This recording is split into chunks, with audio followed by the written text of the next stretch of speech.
अब हम तुल्य भिन्न को समझेंगे। जैसा कि आप यहाँ 3 आकृतियां देख रहे हैं, तीनों में एक वृत्त बना हुआ है। तो पहले वृत्त में जो है 2 भाग किए हुए हैं, तो इसका जो एक भाग है वो पूरे वृत्त का 1/2 भिन्न के द्वारा व्यक्त होगा। तो इसको मैं लिख सकता हूं कि ये जो छायांकित भाग है, रंगीन भाग है, ये 1/2 भिन्न के द्वारा व्यक्त हो रहा है।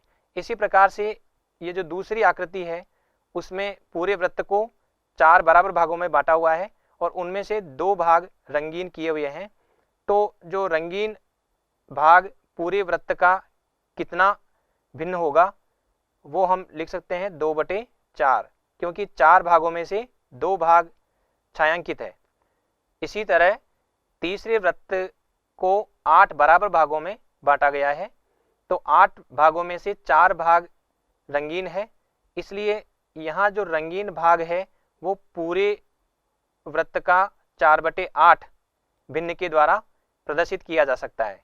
लेकिन यदि हम ध्यान से देखें तो इन तीनों आकृतियों में बराबर बराबर भाग छायांकित है। पहले वृत्त का जितना भाग छायांकित है, दूसरे वृत्त का भी उतना ही भाग छायांकित है और तीसरे वृत्त का भी उतना ही भाग छायांकित है। इसलिए हम कह सकते हैं कि ये जो तीनों भिन्न है वो वास्तव में एक है, यानी ये तीनों भिन्न जो है ये तुल्य भिन्न है।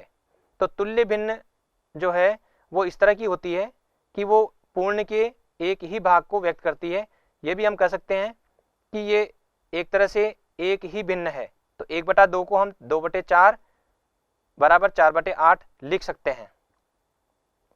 तो अब यहाँ यदि हम ध्यान से देखें कि 1/2, 2/4, 4/8 ये तीनों जो है आपस में बराबर है, और यदि हम चाहें तो किसी एक भिन्न को दूसरे भिन्न में किस तरह से बदलें तो वो भी हम यहाँ देख सकते हैं। जैसे 2/4 है, यदि मुझे देखना है कि 2/4 1/2 से किस तरह से प्राप्त हो रही है, तो ये जो 1/2 है इसके अंश और हर को यदि मैं 2 से गुणा कर दूं तो ये तुल्य भिन्न 2/4 हमें प्राप्त हो जाएगी।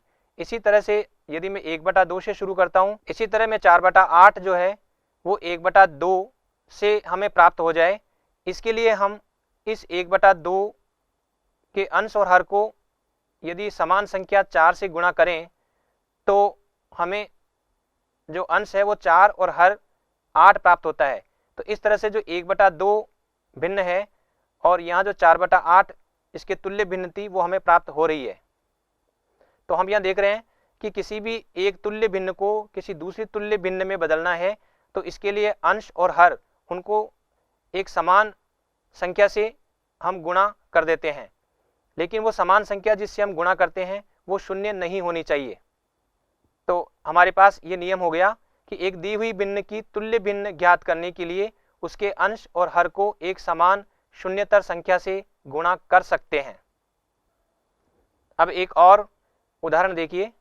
जैसे यहाँ पर 6 वृत्तों का एक समूह है और इनमें से 4 वृत्त जो है वो रंगीन है। तो ये रंगीन वृत्त पूरे समूह का 4/6 भाग निरूपित करता है।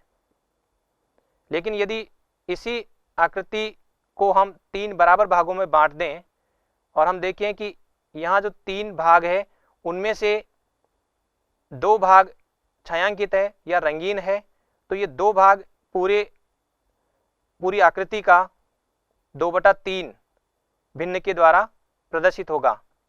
तो इस तरह से 4/6 2/3 के बराबर है। तो 4/6 और 2/3 एक दूसरे की तुल्य भिन्न है।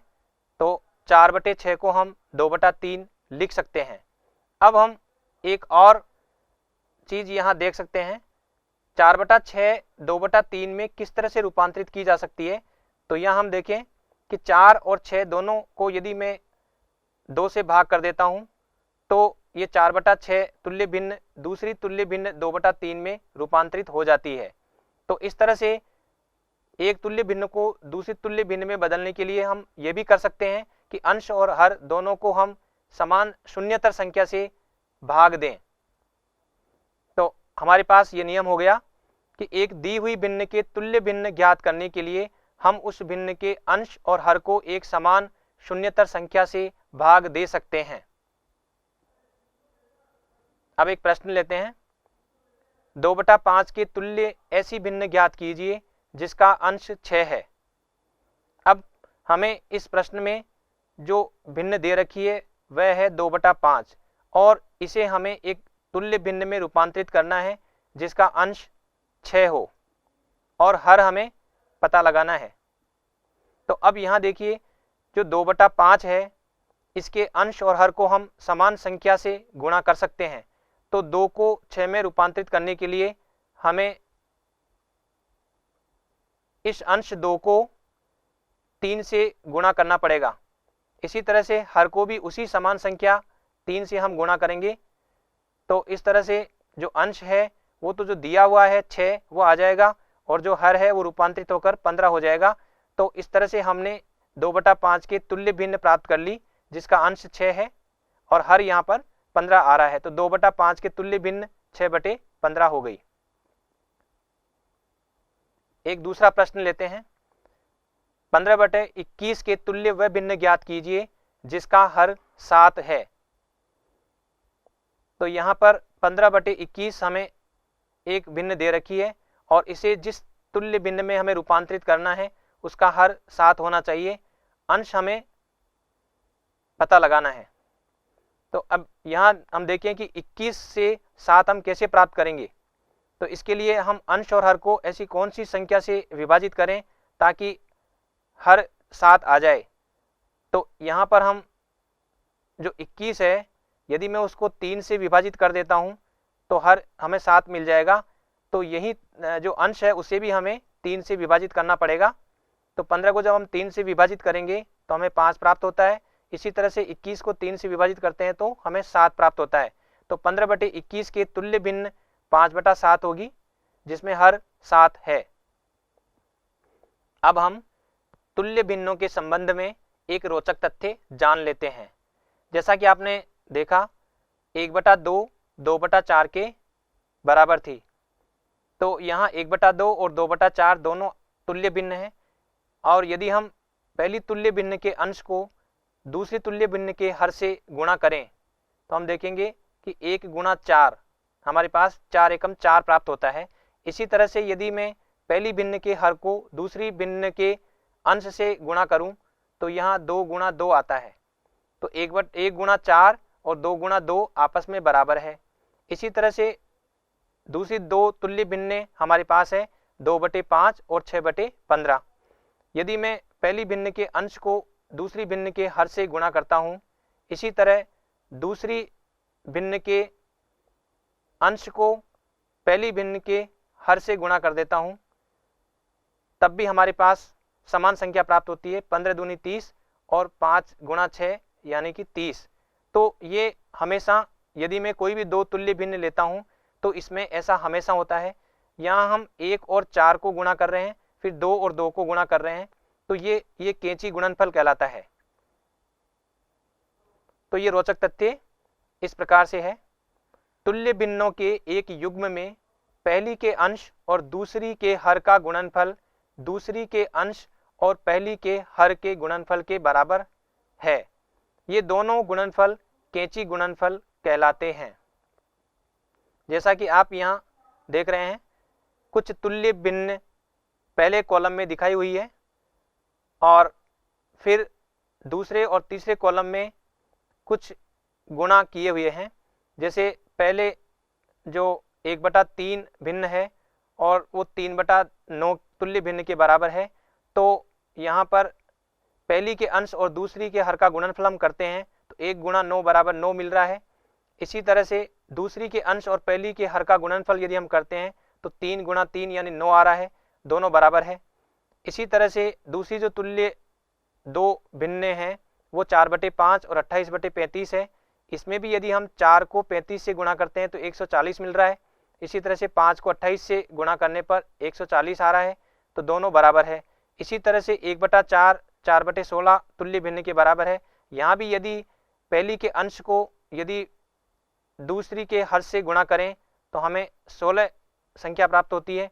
इसी तरह से दूसरी के अंश और पहली के हर को यदि गुणा करते हैं तो यहाँ भी 16 हमें मिलता है, तो इसमें भी गुणनफल समान है। इसी तरह से यहाँ देखें 2/3 और 10/15, यहाँ इन दो तुल्य भिन्नों में भी यदि पहली के अंश को दूसरी के हर से गुणा करें तो हमें 30 प्राप्त होता है, और यदि दूसरी के अंश को पहली के हर से गुणा करें तो भी हमें 30 प्राप्त होता है। तो यहाँ भी हम कहेंगे कि गुणनफल एक जैसा है।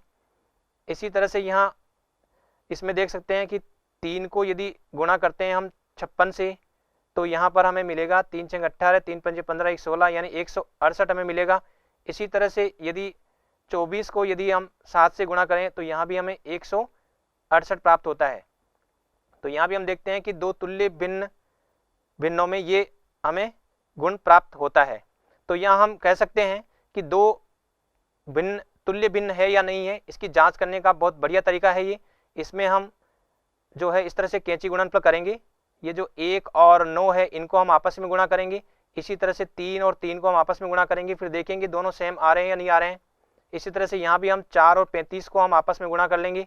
इसी तरह से 28 और 5 को हम गुणा कर लेंगे और देखेंगे कि गुणनफल एक जैसा आ रहा है नहीं आ रहा है। इसी तरह से हम बाकी जांच कर सकते हैं। तो दो तुल्य भिन्न की जांच करने का ये बहुत ही अच्छा तरीका है और इस तरीके को हम बोलते हैं कैंची गुणनफल। तो बच्चों, आज हमने विभिन्न प्रकार की भिन्नों के बारे में सीखा। उचित भिन्न, विषम भिन्न और मिश्रित भिन्न क्या होती है ये हमने जाना। साथ ही हमने ये भी सीखा कि किसी मिश्रित भिन्न को हम विषम भिन्न में कैसे रूपांतरित कर सकते हैं। इसी तरह से विषम भिन्न को हम मिश्रित भिन्न में कैसे रूपांतरित कर सकते हैं ये भी हमने जाना।